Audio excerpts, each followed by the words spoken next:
El triple adiestramiento del guerrero espiritual. Primera parte. Introducción. En el presente ensayo, que forma parte del tratado de meditación de este canal, voy a hacer una exposición de técnicas, herramientas y tips para fortalecer las capacidades espirituales o concienciales, con el fin de elevar nuestro nivel de vibración, para así disponer de más energía sutil, genuina y primordial, conceptualizada como paz interior. A lo largo de las tres partes, que van a estructurar este ensayo, vamos a ir desgranando y profundizando, poniendo sobre el tapete, los fundamentos que sostienen, cada una de las técnicas, y movimientos a realizar, que componen dichos adiestramientos, y sobre los cuales, se asientan estas prácticas, viendo las dificultades, que vamos a ir encontrándonos, en cada área de trabajo, y para ello, desvelaremos las formas de cultivo de facultades, inherentes a cada dimensión de adiestramiento, para superar dichos escollos. Los tres adiestramientos, a los que hago referencia, son los siguientes. El primero, son los cimientos, sobre los cuales, van a establecerse, los otros dos tipos de adiestramiento, y no existe, otra naturaleza posible de cimientos, para una práctica espiritual, genuina, verdadera y fructífera. Me estoy refiriendo a los parámetros universales de una moralidad justa, que fundamenta una ética de vida equitativa para todos los seres humanos, incluyendo en sí mismo un trato justo hacia el resto de seres sintientes. El segundo adiestramiento, que es un ensayo que veremos en la segunda parte de este trabajo, trata sobre el adiestramiento de la atención, o flujo de atentividad, que también podemos conceptualizar como el yo autoconsciente, en el cual veremos las técnicas y sus diferentes grados de dificultad, así como también los fines para los cuales se practican, y su aplicación funcional, tanto a nivel externo como interno, denominadas por otras disciplinas de enseñanza, como técnicas de meditación, concentrativas o absortivas. El tercer adiestramiento que veremos, en la tercera parte de este trabajo, se va a centrar, exclusivamente, en la meditación real basadas en técnicas de contemplación, cuya naturaleza de adiestramiento, se basa en movimientos de atestiguamiento atencional, caracterizados por la desidentificación o diferenciación atencional, con respecto a los contenidos mentales, logrando así, una elasticidad del yo autoconsciente, con el consecuente aumento del autoconocimiento verdadero, que es aquel caracterizado por un incremento de la dicha interior, con la cual vamos adiestrando las partes autónomas, reactivas y mecánicas de la mente, doblegándola y tomando el control de dichos aspectos, que son los principales responsables de la ofuscación, estados de desdicha internos, y generación del aumento de los niveles de egocentrismo, que es uno de los principales lastres del alma, o conciencia individual, que obstruyen los altos vuelos hacia las dimensiones sutiles, causales, sin forma, y la dimensión última de unidad no dual. A continuación, pasamos ya a desarrollar este ensayo, que constituye la primera parte del presente trabajo. Título. Primer adiestramiento. Moralidad cosmocéntrica, que engloba todos los valores humanos universales, para una ética global, justa y equitativa. Empezamos. El cultivo de los valores humanos universales, son la base, y los cimientos estructurales, sobre los cuales, debe apoyarse, una práctica espiritual, basada en una evolución positiva, gradual, genuina y segura, en el ejercitamiento de la atención y la meditación real, y parten de una base primordial, clara e indiscutiblemente irrefutable, que es la siguiente. Todos los seres sintientes, parten de un deseo innato, y completamente natural, dentro de sí mismos, y este deseo instintivo e intrínseco, es la obtención de felicidad y bienestar psicofísico, y como tal, toda intervención conductual, verbal o física, por parte de un ser sintiente, de restar felicidad a otros seres sintientes, en detrimento de incrementar nuestra felicidad, guiada por deseos egocéntricos, sin respetar ni empatizar, con el deseo de bienestar, de los seres implicados, en dicha intervención, quitando como excepción, el mantenimiento de las necesidades básicas de sustento vital, o de supervivencia o defensa propia, supondría una acción o karma malo, o erróneo, atendiendo a grados de gravedad, lo cual deriva a final de cuentas, a restar nuestra propia felicidad. Esta máxima, desde mi punto de vista, podría considerarse la columna vertebral de una moralidad universal, mayoritariamente aceptada. A continuación, voy a mencionar desde mi perspectiva, una serie de líneas maestras, que considero esenciales, para el desarrollo, de una poderosa, madura, responsable y evolucionada forma, de moralidad universal. Primera línea maestra. No dañar, ni perjudicar a seres sintientes, incluyéndonos a nosotros mismos. Ni tampoco dañar, ni perjudicar, las cosas y elementos del entorno, o mundo externo. Segunda línea maestra. Cumplir toda justicia, que tengamos pendiente, con nuestro prójimo, por deber, derecho, acuerdo o obligación, de forma equitativa, en nuestra manera de obrar al respecto. Tercera línea maestra.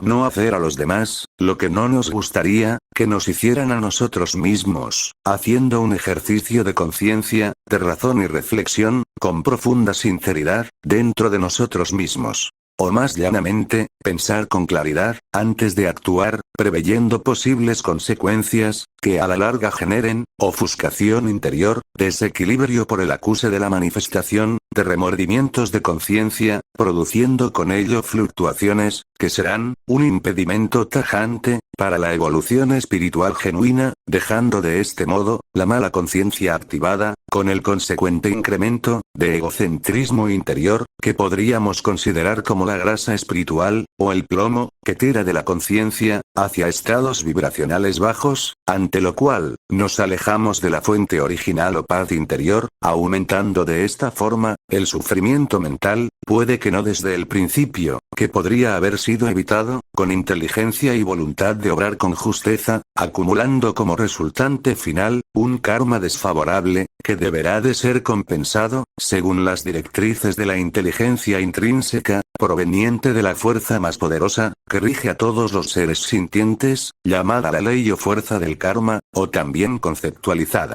como la ley de Dios, o ley divina, en la que toda acción, tiene una causa e intencionalidad, seguida de un efecto rebote resultante, que consecuentemente, deberá ser compensada, con acontecimientos desfavorables, con fines correctivos, o una gratificación, en caso de la realización, de buenas obras. Cuarta línea maestra. El bien de la humanidad, se debería de basar, en que cada uno goce, del máximo de felicidad que pueda, sin disminuir la felicidad de los demás. Quinta línea maestra. Hacerse el bien a uno mismo.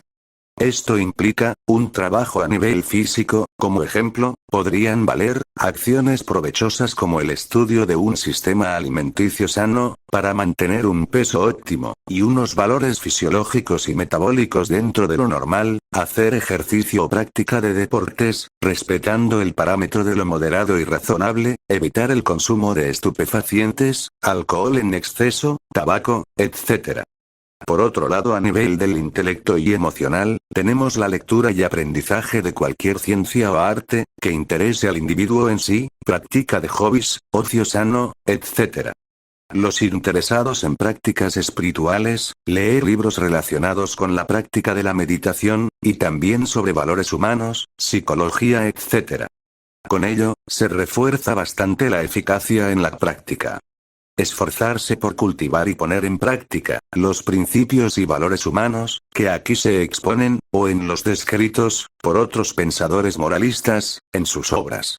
Bueno, a partir de aquí, partiendo de la columna vertebral, y las 5 líneas maestras, se extraen la mayor parte de sus derivadas reglas morales de índole universal como por ejemplo no robar, no mentir, no usar un lenguaje áspero, no codiciar bienes ajenos, cumplir con tu palabra para con todo ser sintiente, actuar con justicia, respetar a los demás, cultivar la inteligencia empática, ponerse en el lugar de los demás, etc., etc.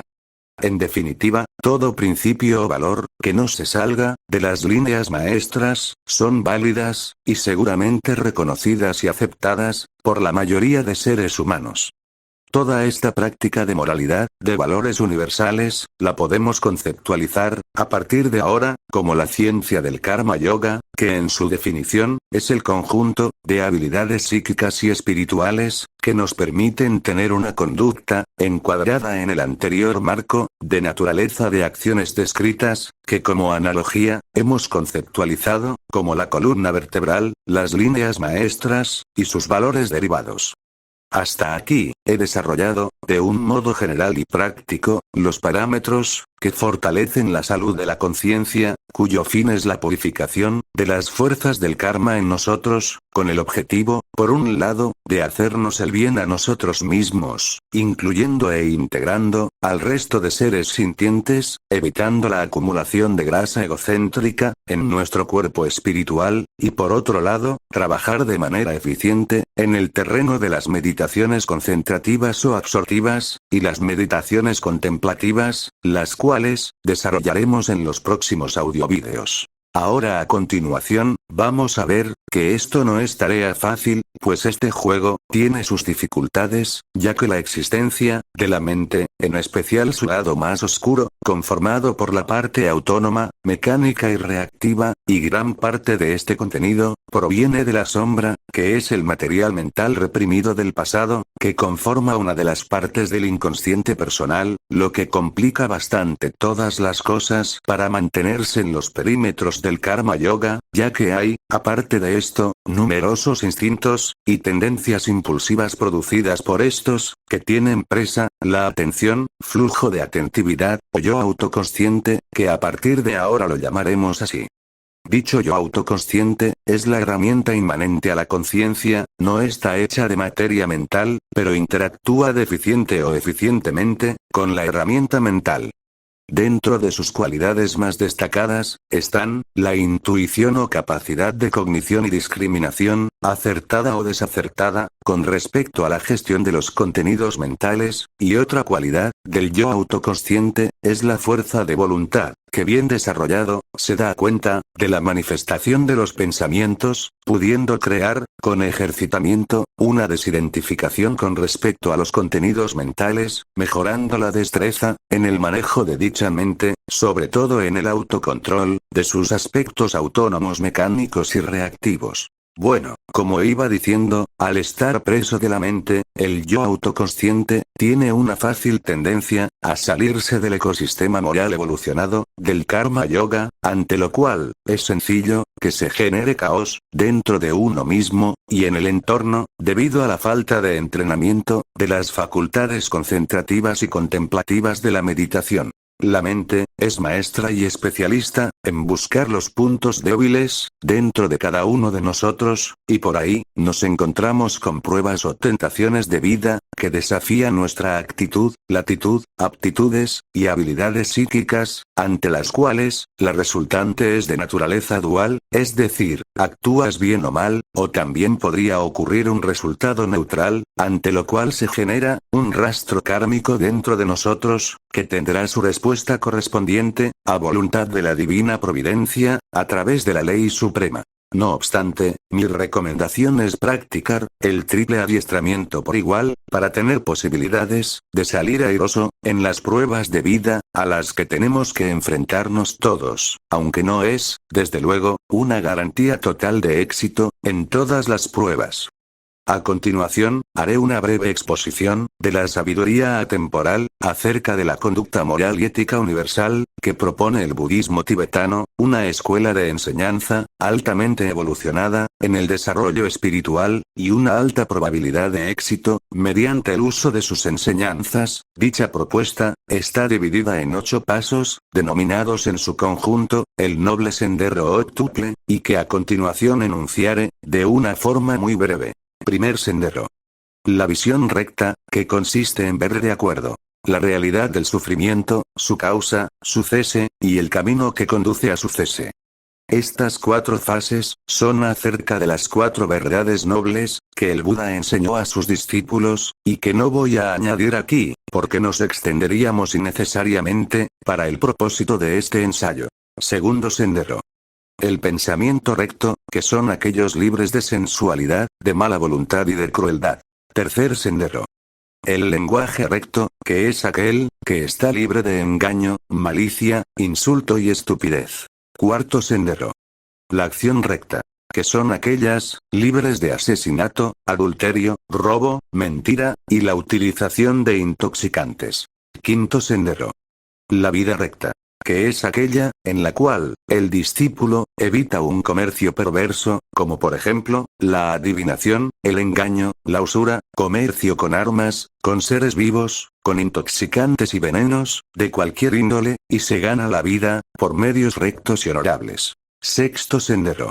El esfuerzo recto. En este sendero encontramos 4 tipos de esfuerzos, y es, cuando un discípulo, pone su energía atencional, e incita a su mente y se esfuerza por, impedir el surgimiento de malos pensamientos, que todavía no hayan surgido, expulsar los malos pensamientos, que ya hayan surgido, desarrollar buenos pensamientos, que todavía no hayan surgido, y por último, mantener los buenos pensamientos, que ya hayan surgido. Séptimo sendero. La atención correcta. En este sendero, hay 4 fundamentos, que son: cuando un monje, vive poseído de sí mismo y atento, en contemplación, de acuerdo con la realidad del cuerpo, los sentimientos, la mente, y los pensamientos, viéndolo todo, como compuesto, llegando a ser siempre, sin permanencia y sometido a decadencia, la transitoriedad e impermanencia. Octavo sendero. La concentración correcta. La unidireccionalidad del flujo de atención es concentración. Un monje, obteniendo el control de su atención, por medio de ejercicios respiratorios, y meditaciones contemplativas, entra, morando en ellas, en las 4 absorciones materiales sutiles, y en las 4 absorciones inmateriales. Absorciones estas, que veremos en la tercera parte de este trabajo. Después de lo visto, diré que este es el programa, explicado llanamente, del adiestramiento del guerrero espiritual, visto desde la lente budista, cuyo fin, es crear un estado moral universal, que produzca, la mayor tranquilidad posible, para realizar favorablemente, la práctica de las meditaciones, y generen buen fruto. Recordemos algunas anécdotas, que cuenta la leyenda, acerca del Buda, de fragmentos de discursos, que fueron pronunciados por él mismo, y que están relacionados, con el tema tratado aquí. Primera anécdota. En una de sus travesías, el Buda iba caminando, cuando vio a unos sacerdotes brahmanes, que sacrificaban, caballos, ovejas, cabras, y otros animales con gran crueldad, sobre un altar, untado con sangre, y decorado con imágenes de dioses, que eran obscenas y horrorosas. Entonces el Buda se dirigió a sus monjes, con el siguiente discurso.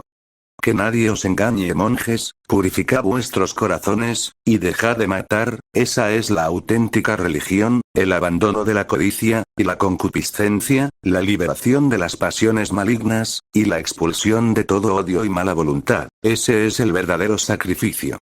Solo aquellos sacrificios, apartados de la carnicería, son realizados por los auténticos monjes, que siguen la senda del nirvana, y los que ya han llegado. Segunda anécdota. En esta anécdota, vamos a recordar, lo que Buda dijo a sus discípulos, en un discurso, y que deja bien clara, la importancia de unos buenos hábitos de conducta, guiados por los valores éticos y humanos universales. El discurso empieza así. Monjes, los buenos hábitos morales, tienen la ausencia de mala conciencia, como objetivo y buen resultado. La ausencia de mala conciencia, tiene la complacencia, como su objetivo y buen resultado. La complacencia tiene alegría, la alegría tiene calma, la calma tiene facilidad, la facilidad tiene contemplación, la contemplación tiene conocimiento y percepción, el conocimiento y la percepción, tienen la ecuanimidad, y la ecuanimidad, tiene el nirvana, como su objetivo y buen resultado. Así, monjes, los buenos hábitos morales, conducen gradualmente, a lo más alto, y sin buenos hábitos morales, el camino hacia el nirvana, es imposible. A continuación, voy a dejar, algunos de los mensajes que dejó Jesucristo, haciendo referencia, al tema tratado, en esta primera parte, algunos de ellos, modificados a mi gusto, sin perder la esencia, de lo que quería decir con ellos, y que son los siguientes. Amplio, allanado, espacioso y pavimentado, es el camino, que lleva al pecado, la perdición, al error conductual, a la superficialidad, la permisividad, el egocentrismo, el hedonismo, etc. estrecho, lleno de piedras y baches, escabroso, y cuesta arriba, es el camino que lleva a la salvación, al nirvana, al dominio de la mente, y como consecuencia, de esfuerzos tenaces y ascéticos, finalmente nos llevan a la unidad completa, que es la expresión última y absoluta, de la conciencia, de la que emana la beatitud más elevada, donde la fuerza del pensamiento, ya no tiene ningún poder, y por lo tanto, la sensación de separación ya no es. Satanás, persigue al justo y recto en conducta, detrás del pecador no va, pues ya lo tiene en su poder. El espíritu está preparado y fuerte, para las pruebas de la vida, pero la carne es débil. El justo no peca una vez, sino 7 veces, y no por ello, deja de ser justo. Dios ha extendido ante ti, el agua y el fuego, extiende tu mano, hacia donde tú quieras. Con respecto a Dios y al diablo, solo puede ponerse una vela encendida, tú eliges a quién de los dos se la enciendes. Para señorear en el mundo, tienes que ser servil en el cielo. Mirad que yo os envío, como ovejas en medio de lobos. Hay muchas moradas en la casa de mi Padre. Jesús dice: al vencedor, le pondré de columna, en casa de mi Padre, y no saldrá más. El reino de los cielos, está en tu interior, no en las construcciones de madera y piedra. Parte un leño por la mitad, y me encontrarás, levanta una piedra, y allí estaré. Llegados a este punto, ya hemos visto y analizado, a lo largo de este ensayo, el verdadero valor, de una conducta moral y ética, compuesta por valores humanos, que siempre son, de naturaleza antiegocentrista. Este valor, usando la analogía de un guerrero, es el equivalente a un escudo poderoso, que nos protege fielmente de los ataques del lado oscuro de la mente, evitando así las desfavorables consecuencias de la asociación o identificación con los procesos de pensamiento emergente de esta maligna y oscura parte de la mente, caracterizada por su autonomía, automecanicidad y autorreactividad. Bueno, aquí termina esta primera parte del triple adiestramiento del guerrero espiritual. Me despido de ustedes, hasta próximos trabajos. Bendiciones. Namaskar.